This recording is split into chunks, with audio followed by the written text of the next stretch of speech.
Class 10th के जितने भी मेरे प्यारे विद्यार्थी आज यानी 27 फरवरी को विज्ञान विषय का पेपर देने वाले हैं। आज है 27 फरवरी और आज है सोमवार। जी हाँ, आज ध्यान दीजिएगा, सोमवार दिन है और आज आपका विज्ञान विषय का पेपर है। तो मैं आप सभी को सबसे पहले तो शुभकामनाएं देता हूं कि आपका पेपर अच्छा हो, आप अच्छा स्कोर करके आए और मेरे हिसाब से जितने भी बहुत ही ज्यादा महत्वपूर्ण बहुविकल्पी प्रश्न मुझे लगे, यानी जो आपकी बोर्ड परीक्षा 2023 के लिए वेरी इंपॉर्टेंट हैं, यानी जिन्हें आज आने की संभावना है, जिन प्रश्नों को पूछा जा सकता है आज के पेपर में, इसलिए मैं आपके लिए लेकर के आ चुका हूं उन्हीं प्रश्नों को।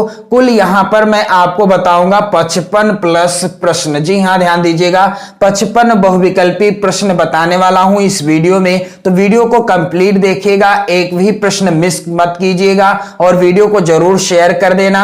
और मैं वादा करता हूं कि यहां से आपकी बोर्ड परीक्षा में यानी आज प्रश्न जरूर पूछे जाएंगे। तो मेरे प्यारे बच्चों, सबसे पहले आपको ढेर सारी शुभकामनाएं, ढेर सारा आशीर्वाद और आप अच्छा पेपर दे के आए, ऐसी मैं शुभकामना करता हूं, ईश्वर से प्रार्थना करता हूं। तो यहां पर आप देखोगे बहुत ही ज्यादा महत्वपूर्ण प्रश्न जो मुझे क्वेश्चन बैंक में महत्वपूर्ण प्रश्न लगे, जो मुझे लगे कि हाँ ज्यादा इंपॉर्टेंट है। आज समय कम है तो आपको वही प्रश्न बताया जाए जो महत्वपूर्ण है। तो यहां आप देख रहे हो पहला प्रश्न, चिपको आंदोलन का नेतृत्व किसने किया? मेधा पाटकर ने, अरुंधति राय, सुंदरलाल बहुगुणा या हेमवती नंदन बहुगुणा ने? तो चिपको आंदोलन का नेतृत्व किसने किया? आप सभी जानते हैं सुंदरलाल बहुगुणा जी ने किया था। दूसरा प्रश्न कह रहा है ग्लोबल वार्मिंग के लिए उत्तरदायी गैस कौन सी है? मेरे प्यारे बच्चों, पहला विकल्प है O2, दूसरा है विकल्प NH3,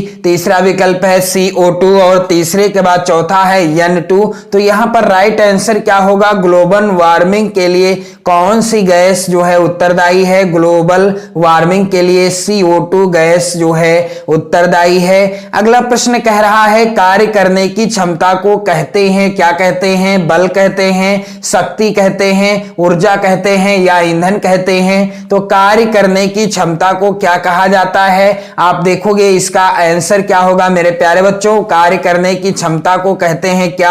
ऊर्जा कहते हैं। यहां पर राइट आंसर होगा ऊर्जा कहते हैं। अगला प्रश्न है एक उत्तम ईंधन है, दिए गए विकल्पों में से कौन सा है जो एक उत्तम ईंधन माना जाता है? मेरे प्यारे बच्चों, आप सभी जो है इन प्रश्नों का आंसर कमेंट करके भी बताते रहिएगा। यहां पर आप देखोगे पहला विकल्प है कोयला, अगला है लकड़ी, इसके बाद तीसरा है पेट्रोलियम और चौथा है जैव गैस। तो एक उत्तम ईंधन कौन सा है? जैव गैस है, यहां पर राइट आंसर हो जाएगा। अगला प्रश्न है यहां पर जीवाश्म, यहां पर क्या होगा? जीवाश्म ऊर्जा का स्रोत क्या है? जल विद्युत है, पवन ऊर्जा है, पेट्रोलियम है या सौर ऊर्जा है? तो जीवाश्म का स्रोत क्या है? यहां पर राइट आंसर हो जाएगा पेट्रोलियम। यहां पर राइट आंसर क्या है? पेट्रोलियम हो जाएगा।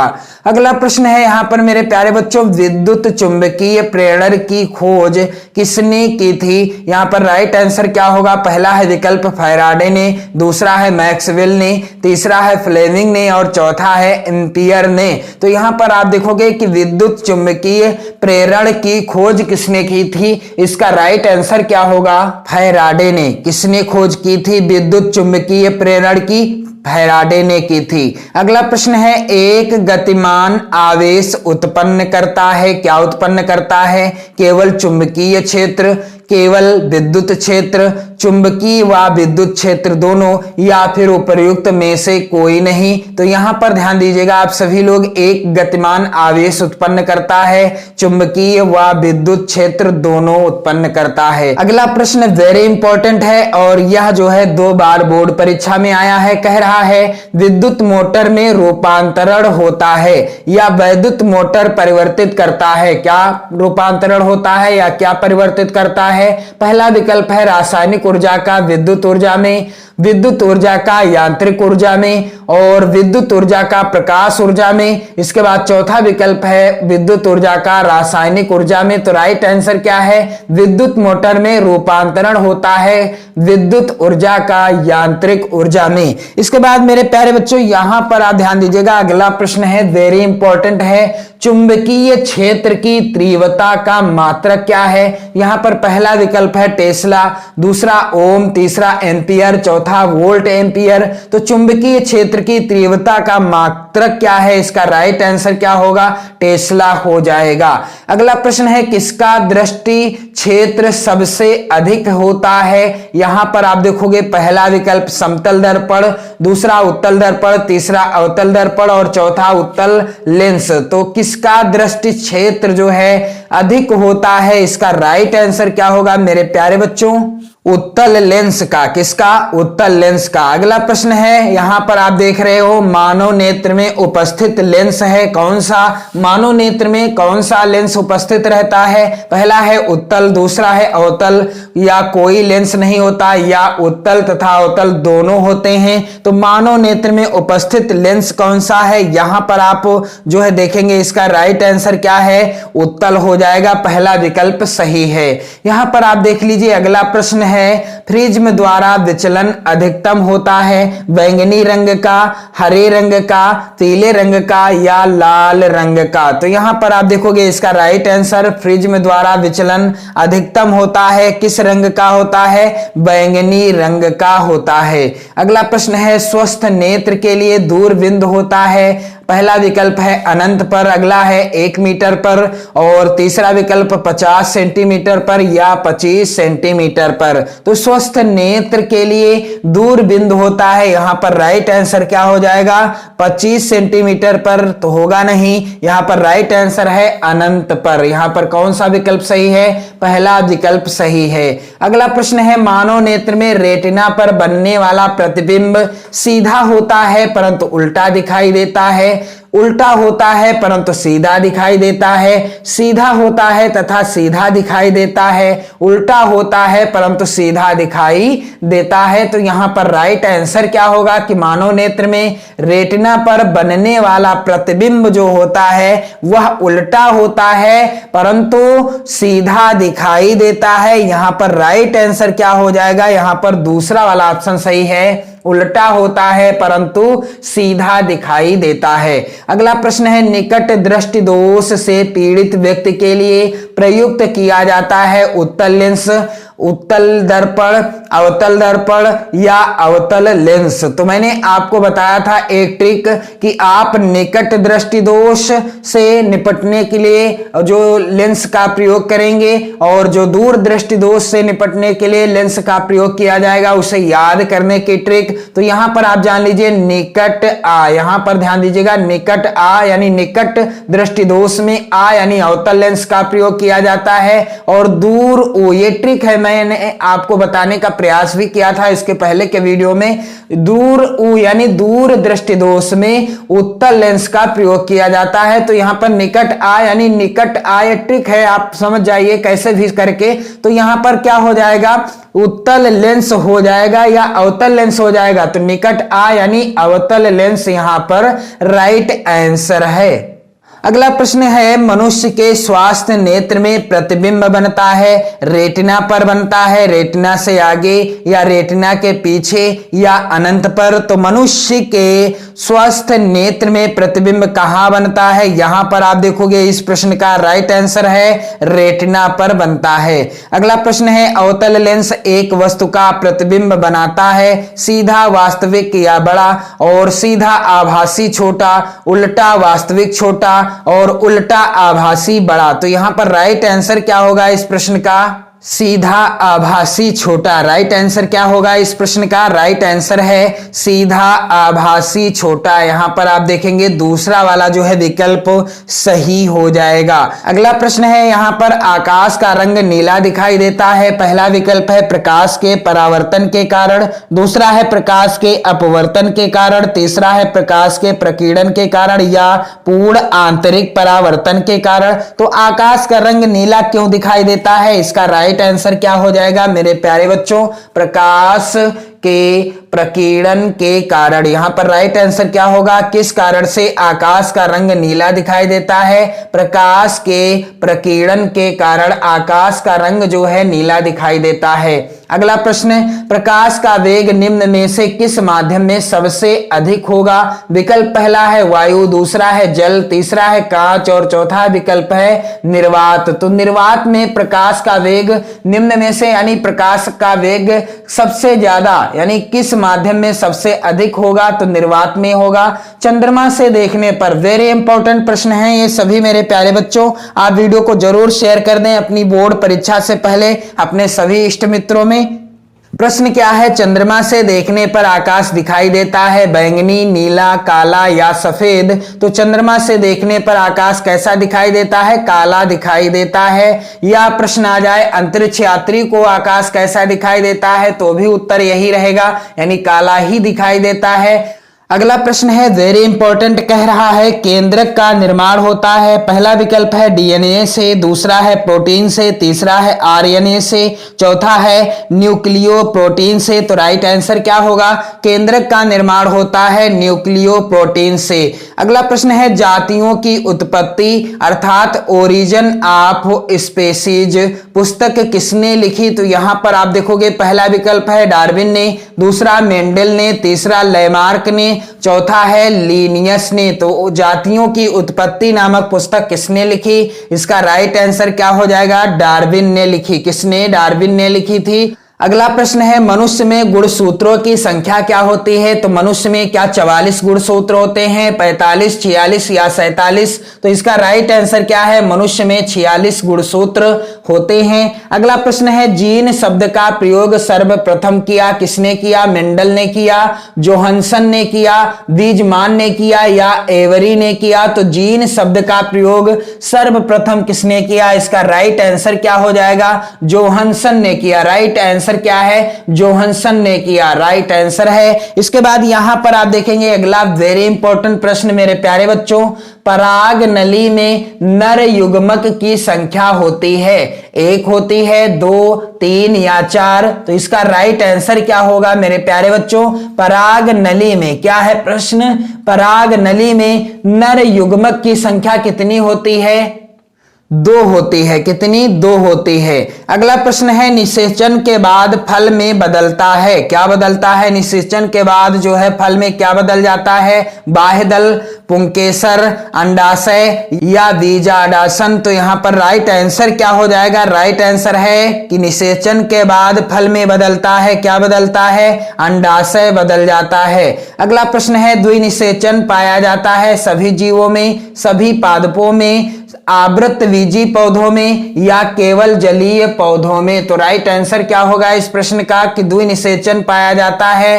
राइट आंसर है यहां पर आवृतजीवी पौधों में। राइट आंसर तीसरा वाला विकल्प सही है। अगला प्रश्न मेरे प्यारे बच्चों कह रहा है एड्स का कारण क्या है? जीवाणु, विषाणु, प्रोटोजोआ या कवक? तो एड्स का कारण क्या है? यहां पर राइट आंसर क्या हो जाएगा, विषाणु हो जाएगा, राइट आंसर। अगला प्रश्न है यहां पर पुष्प में कितने भाग होते हैं? 3, 4, 5 या 6? तो पुष्प में कुल कितने भाग होते हैं? इसका राइट आंसर क्या होगा मेरे प्यारे बच्चों, पुष्प में कुल 4 भाग होते हैं।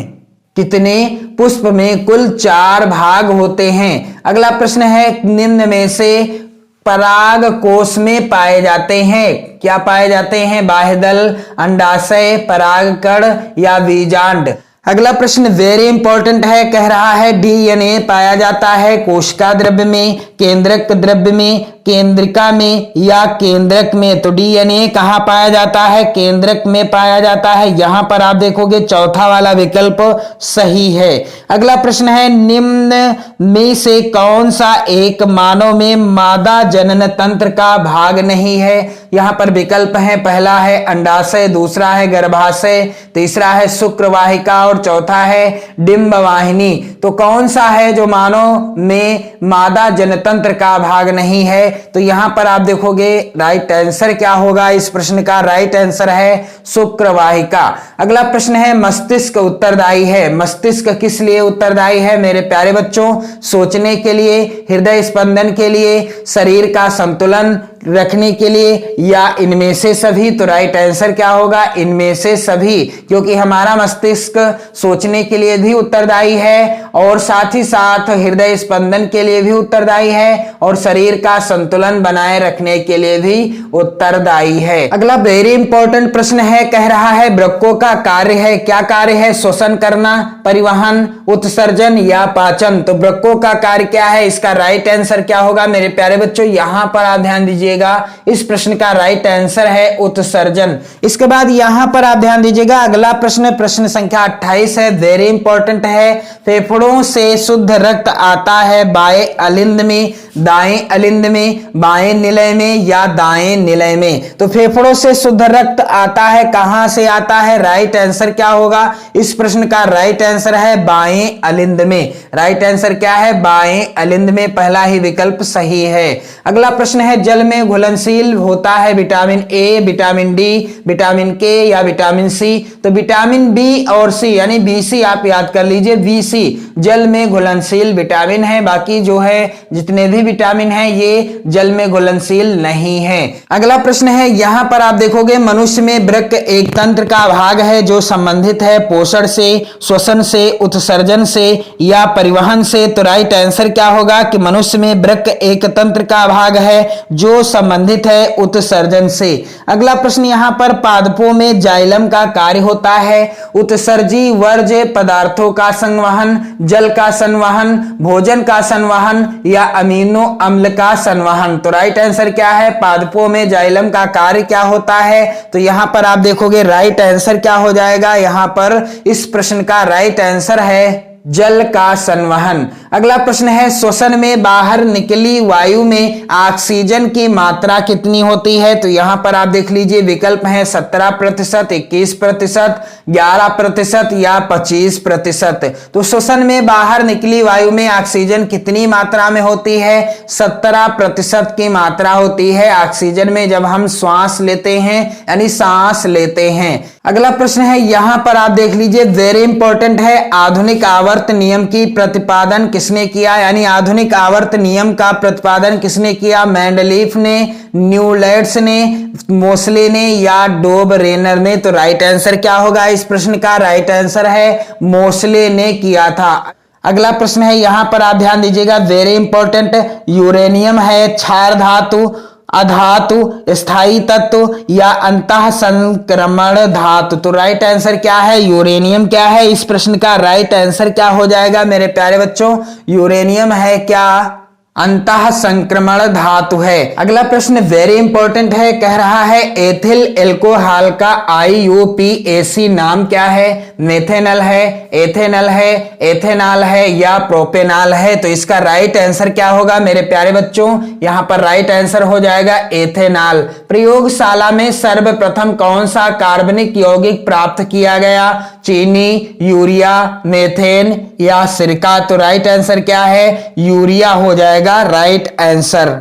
और आप सभी इस वीडियो को जरूर शेयर कर देना अपने सभी इष्ट मित्रों में। यहां पर आप देख रहे हैं प्रश्न संख्या 47 है एसिटाल्डिहाइड का IUPAC नाम क्या है? एथेनॉल है, एथेनल है, एथीन है या एथाइन है? इसका राइट आंसर क्या होगा मेरे प्यारे बच्चों? इसका राइट आंसर क्या है? Ethanal is the right answer. कौन सा सही है ऑप्शन? दूसरा ऑप्शन सही है। अगला प्रश्न है निम्नलिखित में से कौन सी धातु साधारण ताप पर जल से क्रिया करती है? विकल्प है यहां पर कॉपर, दूसरा लोहा, तीसरा जस्ता, चौथा सोडियम। तो यहां पर राइट आंसर क्या हो जाएगा? सोडियम हो जाएगा राइट आंसर। अगला वेरी इंपॉर्टेंट प्रश्न है मेरे प्यारे बच्चों, यहां पर ध्यान दीजिएगा, कह रहा है सल्फर डाइऑक्साइड का जलीय विलयन होता है अम्लीय, क्षारीय, उदासीन या उभयधर्मी? तो यहां पर राइट आंसर क्या होगा?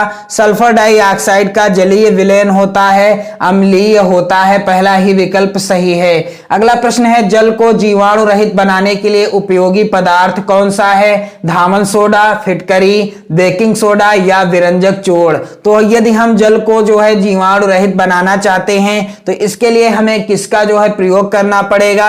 राइट आंसर है इस प्रश्न का, राइट आंसर है फिटकरी, यहां पर राइट आंसर है। शुद्ध जल का पीएच मान कितना होता है? आप सभी जानते हैं कि शुद्ध जल का पीएच मान कितना होता है? 7 होता है। कितना? 7 होता है। अगला प्रश्न है, क्षारीय विलयन का पीएच मान होता है कितना? 0, 7 या 7 से कम या 7 से अधिक।